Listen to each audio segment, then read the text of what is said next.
Alright, today I got another video for y'all. This one is all about motor mounts. Uh, if I help y'all in any kind of way, I would like for y'all to like and subscribe if you will. But without further ado, this is going to be a short video.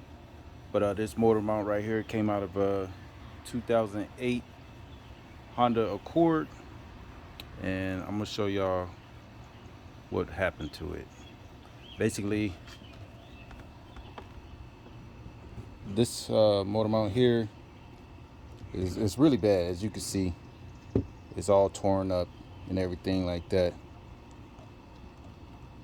This how you know if your motor mount is bad. When you put it in gear, it's gonna do like a bump, either in reverse, or if you put it in drive, it's gonna bump, or at high speeds you're gonna get like a vibration in the steering wheel, or you're just gonna hear vibration, period.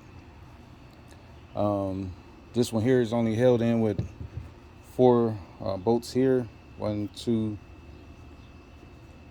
3, and 4.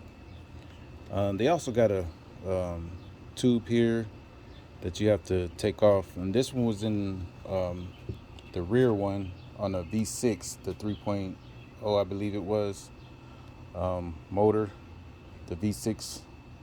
So yeah, when you get a lot of vibration, you might want to check this out here.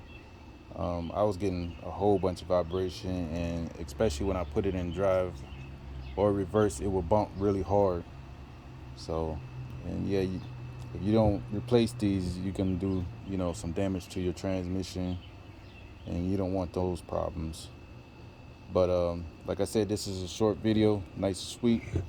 But like I said, if you got vibration or you're getting bumping going on, you might want to investigate and see if these is the problem. But if I helped you any kind of way, like and subscribe. I appreciate y'all watching my video. Y'all have a good day.